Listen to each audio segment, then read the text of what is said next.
The night when the Roman legion marched on the city was unlike any other. There were no battering rams, no towers, no catapults, only silence, heavy breathing, and dull thuds of iron soles against the ground. By morning, only smoking ruins and the bodies of defenders remained of the city. How did they do this? How did they destroy fortified cities without siege engines, like a shadow erasing entire walls? Historians write that the Romans delivered such strikes during the late Republic era, between 87th and 40th years BC. It was then that legions learned to use the method of night capture through sudden tactical regrouping and precise signals from commanders. These were not insane attacks. This was a choreography of death, honed to the rhythm of breathing. Their main secret was that each soldier knew their place and movement even before the battle began. This order was called discipline. For ancient Rome, this word did not simply mean obedience, it was a code of survival. Without it, an army, stretched out for 20 kilometers of march, would turn into chaos. Imagine how, in complete darkness, legionaries moved in a column, not seeing each other, orienting themselves only by sound. Their commanders, centurions, walked along the ranks, checking belts and fastenings. One centurion commanded approximately 100 warriors, and on his voice depended whether the city would burn by morning. Archaeologists found remnants of charred gates and fragments of ballistic arrowheads near the walls of ancient Nola. These findings show the city fell not from a siege, but from a sudden assault at night. According to Polybius, the Romans could march tens of kilometers in a day and attack immediately, giving the enemy neither time nor sleep. This art of surprise was called repentinum impetum, an instant strike. Its meaning was simple. The enemy should not even have time to realize that war had begun. Strikes on the gates, burning arrows, shouts in Latin, everything merged into a single wave that crashed upon the sleeping city. In this was not only strength, but also cold calculation. The Romans knew that fear destroys walls faster than battering rams. A city, seeing in the darkness burning torches and the gleam of helmets, surrendered even before the first clash. But what began as a strategy of intimidation, over time became an instrument of mass destruction. When the enemy did not surrender, the legion went to the end. Stones, spears, fire, and silence after. That very silence, about which Livy wrote, "After the Romans, neither a cry nor a prayer is heard," this silence was their true weapon. Not siege engines, not catapults, but the very certainty that no one would escape alive. And while the night smoke rose over the ruined houses, commanders were already preparing a new order, to go farther, to where new fires burned. When the first rays of sun touched the remains of burnt walls, the legion was already far away. Behind them remained only dust, the smell of burning, and the dead echo of their steps. But the defeat of the city was not a matter of chance. Everything began long before the first strike. The enemy's demise was designed in Roman camps with the precision of engineers and the coldness of surgeons. The camp, the heart of the Roman army. It was erected every evening, even if the legion stayed for only one night. These were not just tents, it was a fortified city with moats, ramparts and watchtowers. Archaeological excavations near Germanhaltern showed each line of fortifications had the same width, about 3 meters, and the distance between streets precisely measured by paces. Every soldier knew where his tent stood, where the kitchen was, where the armory was.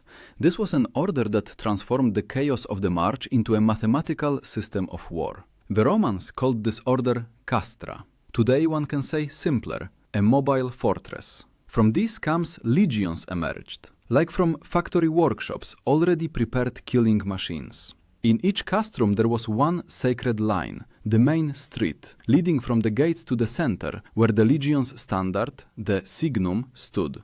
When it was raised, the legion transformed into a single organism. Each warrior carried about 30 kilograms of equipment, armor, weapons, a mess kit, grain for 3 days, and stakes for fortifying the camp. The weight was enormous, but it was precisely this that made them invincible. A Roman soldier could march 25 kilometers in a day without losing formation. This march was called iter magnum, a great passage. Modern military trials show that even trained 21st century fighters rarely endure such a load without training. But the legionaries did not just march, they learned to kill in motion. Along the road, centurions conducted sudden drill inspections, changing formation, reforming into a wedge, instant halt. Every movement had to become a reflex, because on the battlefield, mistakes were not forgiven. When the night before the assault arrived, the camp turned into a beehive. Blacksmiths sharpened swords, cooks mixed spelt porridge, scouts drew the city's layout on the sand. In one of the excavated camps in Spain, archaeologists found clay tablets with drawings of fortifications, simple but accurate plans. This proves that attacks were not improvised. Every city was studied, every wall measured. The Romans hated chance. If siege engines were absent, they compensated with speed and cunning. One such tactic was called subitus impetus, a sudden attack with the imitation of numerical superiority. Warriors lit fires around the perimeter, creating the illusion of a vast army. The enemy, seeing dozens of fires, believed they were surrounded and often surrendered without a fight. But the most terrifying part began when the enemy did not surrender. Then the ancient Roman tactic testudo came into play. This was not just a formation, but a symbol of their will. When warriors raised their shields above their heads and closed ranks into a steel box, enemy arrows clanged against the bronze like rain on a roof. This was a moving bunker carrying death. Tacitus wrote that during such an assault, the walls cracked from strain, not from the blows of battering rams, but because the Romans approached them closely, cutting out the lower stones with axes.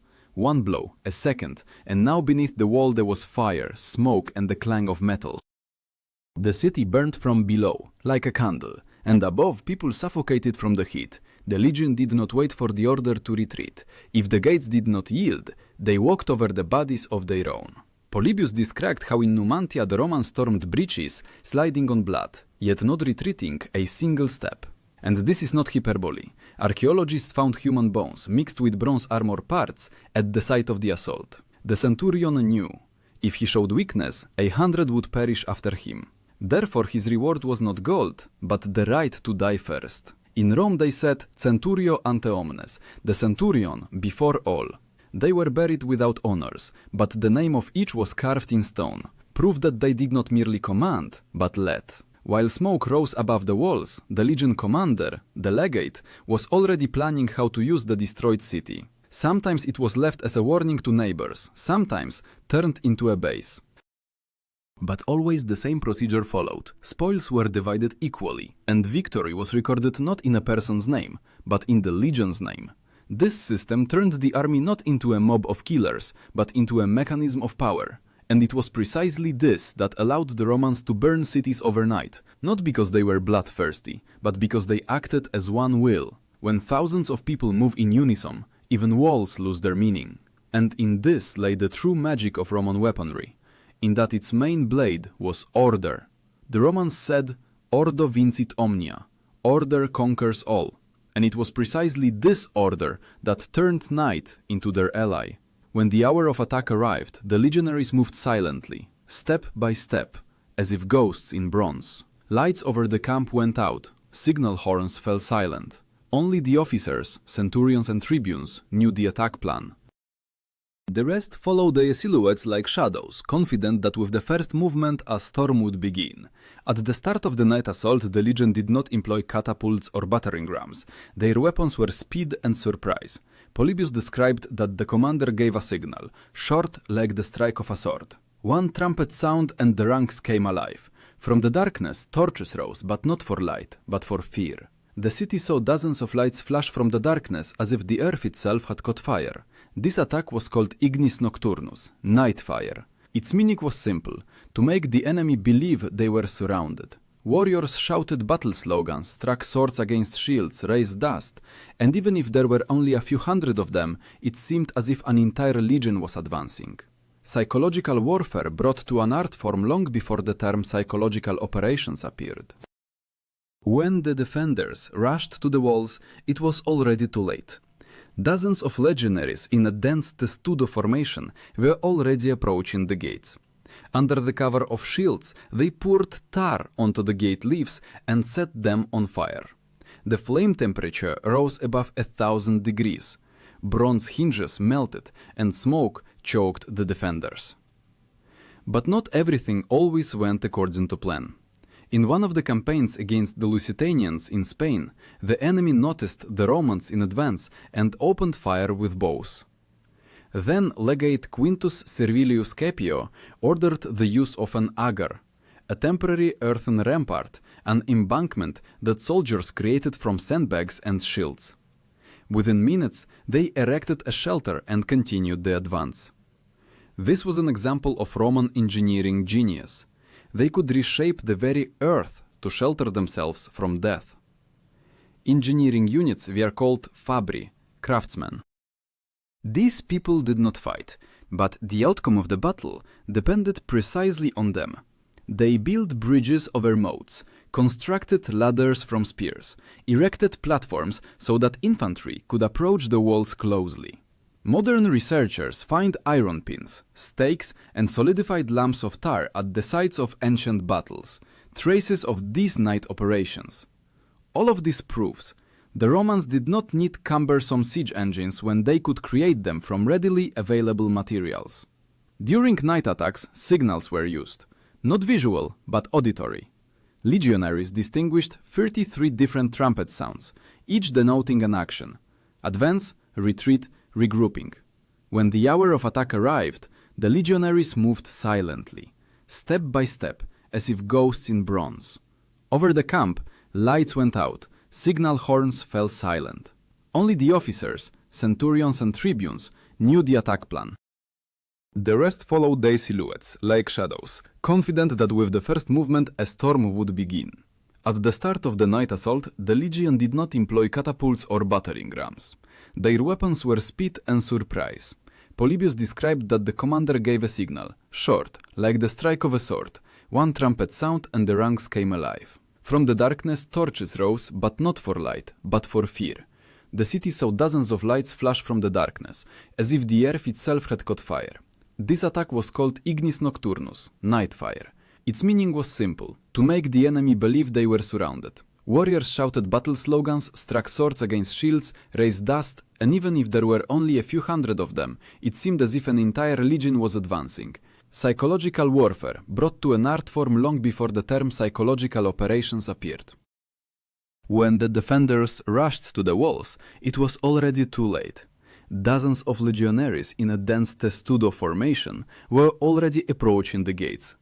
Under the cover of shields, they poured tar onto the gate leaves and set them on fire. The flame temperature rose above 1,000 degrees, bronze hinges melted, and smoke choked the defenders. But not everything always went according to plan. In one of the campaigns against the Lusitanians in Spain, the enemy noticed the Romans in advance and opened fire with bows. Then, legate Quintus Servilius Caepio ordered the use of an agar, a temporary earthen rampart, an embankment that soldiers created from sandbags and shields. Within minutes, they erected a shelter and continued the advance. This was an example of Roman engineering genius. They could reshape the very earth to shelter themselves from death. Engineering units were called fabri, craftsmen. These people did not fight, but the outcome of the battle depended precisely on them. They built bridges over moats, constructed ladders from spears, erected platforms so that infantry could approach the walls closely. Modern researchers find iron pins, stakes, and solidified lumps of tar at the sites of ancient battles, traces of these night operations. All of this proves the Romans did not need cumbersome siege engines when they could create them from readily available materials. During night attacks, signals were used, not visual but auditory. Legionaries distinguished 33 different trumpet sounds, each denoting an action: advance, retreat, regrouping. This language of metal and air replaced shouting. A signal error cost hundreds of lives. Therefore, trumpets were entrusted only to veterans, those who had served for 10 or more years. When the enemy began to panic, the Romans did not pursue the fleeing, they sealed off the city. The strategy was called Circulus Mortis, the ring of death. Soldiers surrounded the streets, blocking exits with shields, and methodically destroyed everything that moved.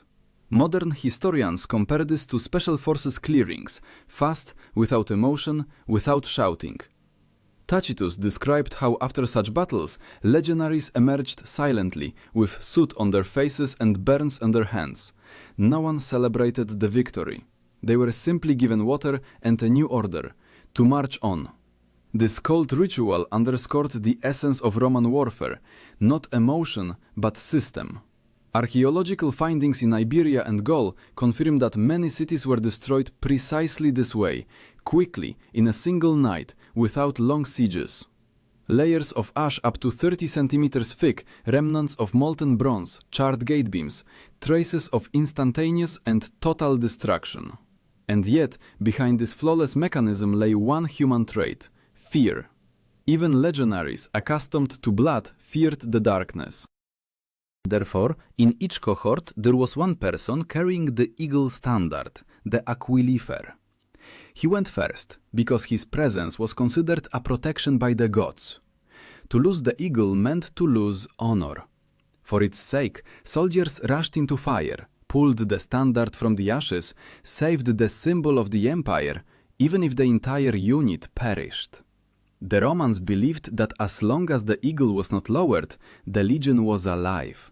Therefore, their night assaults were not just a battle, it was a ritual of survival. Between flashes of flame and the whistling of arrows, they heard only one thing: the beating of their own hearts, coinciding with a comrade's step. And at that moment, the legion transformed into something more than an army. In the darkness, amidst burning walls, it became the very embodiment of Rome's will. When dawn rose over the smoking ruins, the Romans were already collecting trophies.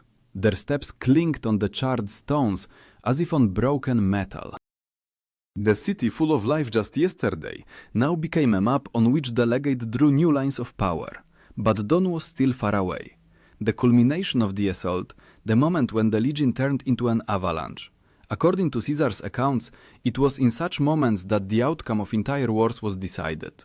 He wrote that victory is brought not by strength, but by consistency. Every movement of the legion was calculated.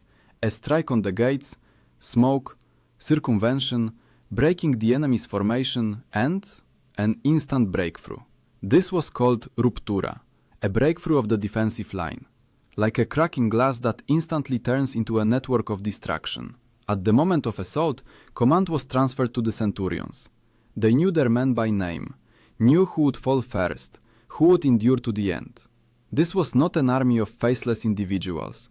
It was a community bound by fear and honor. Polybius noted, each centurion carried an iron rod, a vitis, in his breast, a symbol of authority and punishment. With it, he could strike a soldier who faltered, and by doing so, bring the formation back to life. Below the walls there was the smell of burning tar and sweat. Warriors, their shields covered in soot, moved forward slowly but inevitably. This was the mechanics of death. Each step amounted to a new crack in the enemy's defense. When the first tower fell, the Romans did not rejoice. It was merely a signal for the next stage. Short swords, gladii, came into play. They were shorter than barbarian swords, but more deadly. In the narrowness of the streets, they decided the outcome. A thrust to the gut, a step aside, another thrust. Tacitus described this battle as a dance of iron, where every mistake cost a life. Legionaries trained daily precisely for these few minutes. They knew that in the chaos of the city, discipline was more important than strength.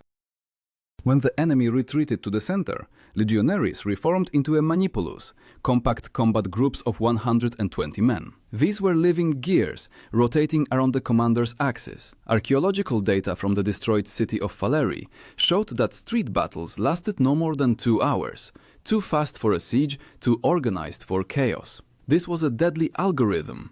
The flames, ignited at the beginning, now devoured everything. Houses, warehouses, temples burned. Legionaries threw torches onto roofs because they knew smoke would drive out the enemy faster than a sword. Livy wrote that many cities surrendered when the air became impossible to breathe. This was the horror of Roman tactics. They did not merely destroy walls, they deprived the enemy of space to live. And those who tried to escape by fleeing encountered the outer ring, the vinculum. These were chains of warriors arrayed on the approaches. No one passed. Even children, according to Appian's testimony, did not escape their fate if the legate ordered urbs delenda est, the city must be destroyed. After this order, there was no turning back. No negotiations, no prisoners, only ashes. And yet, within this horror, a clear structure was maintained. When the fighting ended, the Romans stopped the looting.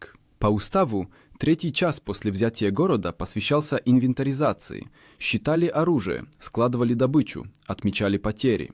Потери фиксировались точно. Каждая когорта докладывала, сколько людей выбыло. По сохранившимся надписям известно, что в среднем на одну взятую крепость приходилось до 5% погибших. Невероятно мало для того времени. Как им это удавалось?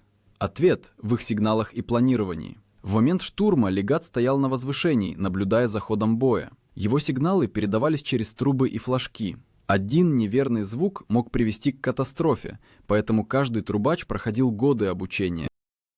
Этот точный, почти механический способ управления делал легион подобным живому механизму, где тысячи людей действовали как части одного тела.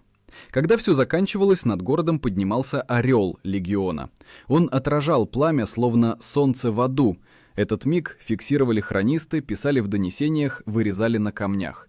Символ того, что Рим снова утвердил свое господство. Но вместе с дымом поднимался и другой след, тот, что нельзя было увидеть, след в умах тех, кто выжил. Римляне знали, страх работает дольше меча. Город, сожженный ночью, становился легендой для соседей. Люди бежали, слухи множились, и иногда Риму больше не нужно было сражаться. Города сдавались еще до того, как увидели легион.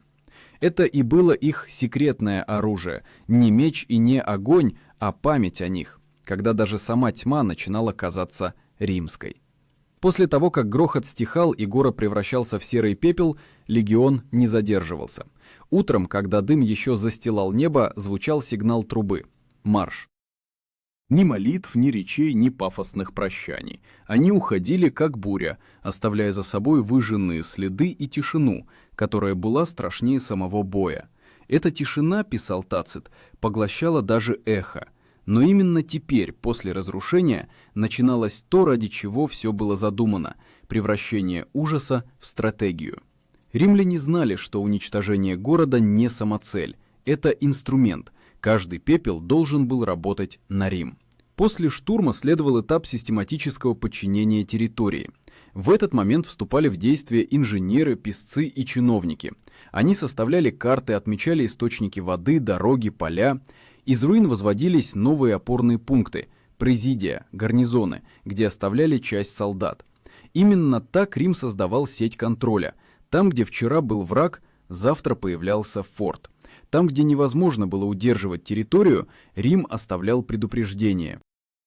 The city was left destroyed, but with one wall untouched, so that everyone who passed by would see what happened to those who did not submit.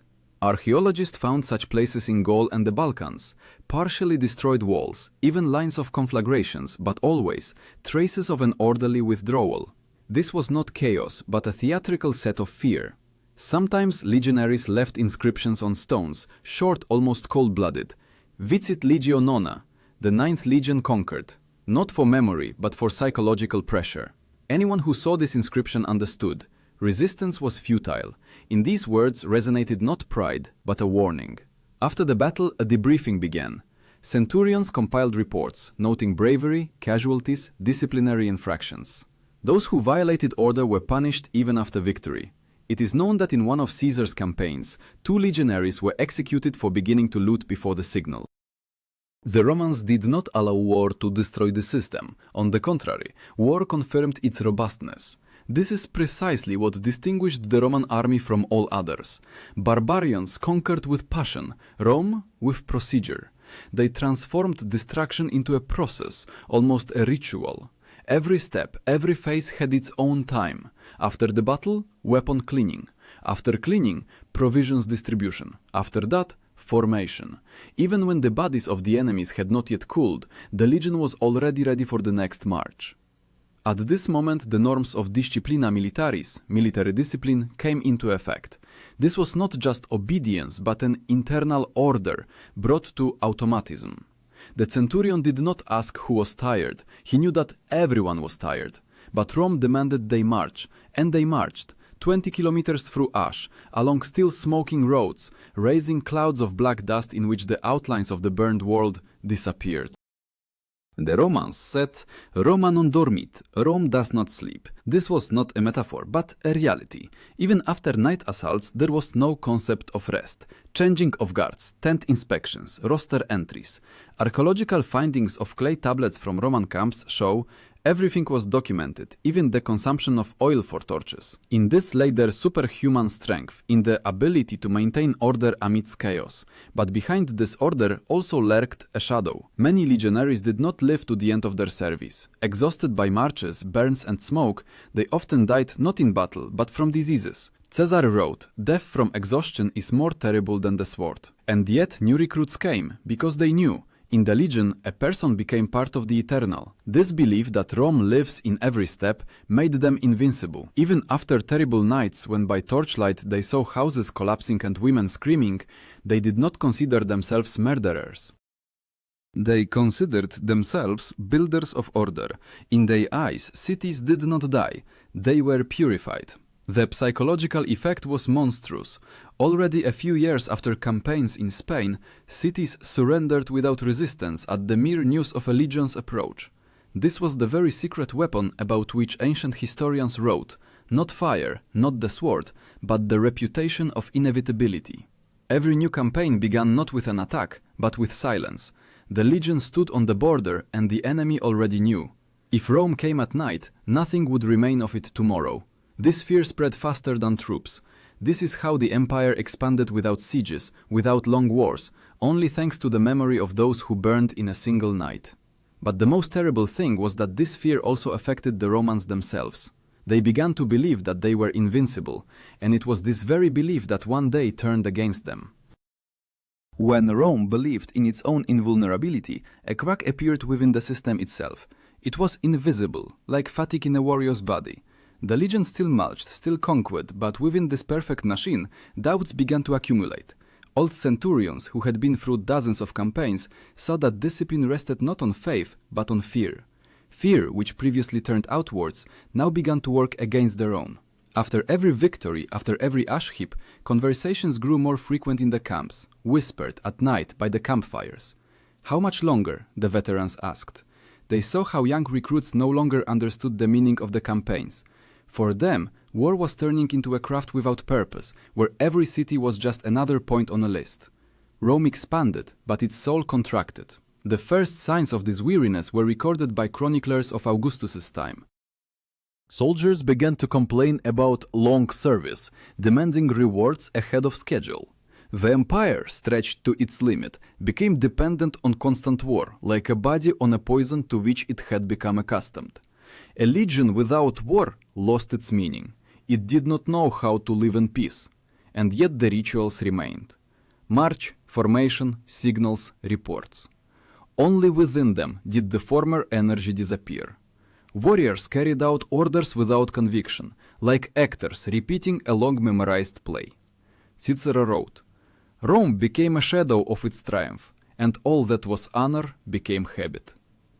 At the borders, this was felt especially acutely. Barbarians no longer saw gods in the Romans, but only people tired of their own greatness. Some cities began to resist again, knowing the legion's eagle no longer carried the same fury as before. The Romans still won, but the price of victory became unbearable. When, in one of the campaigns near Hercula, warriors refused to go on a night assault, the legate ordered every 10th man to be executed. This ancient punishment, decimation, was rarely applied, but now it was used more and more frequently. Fear was restored through violence. However, fear ceased to inspire. It only destroyed from within. Historians of the later era wrote that it was then that the decay of Rome began, not from barbarians, not from sieges, but from the loss of meaning. The mechanism continued to work, but without spirit. The iron remained strong, but the hand that held the sword trembled. And yet the tradition continued to live, like inertia. Even when the empire was falling apart at the seams, somewhere on the outskirts, in the dust of Syrian deserts or on the foggy shores of Britannia, a legion stood, forming up at dawn. And the trumpet sounded, the same sound as 100 years ago, when they went on assault. Perhaps this was the true strength of Rome, in the ability to continue even when meaning had long been lost, in the iron will that moved them through the centuries, forcing them to march forward until the very earth ended.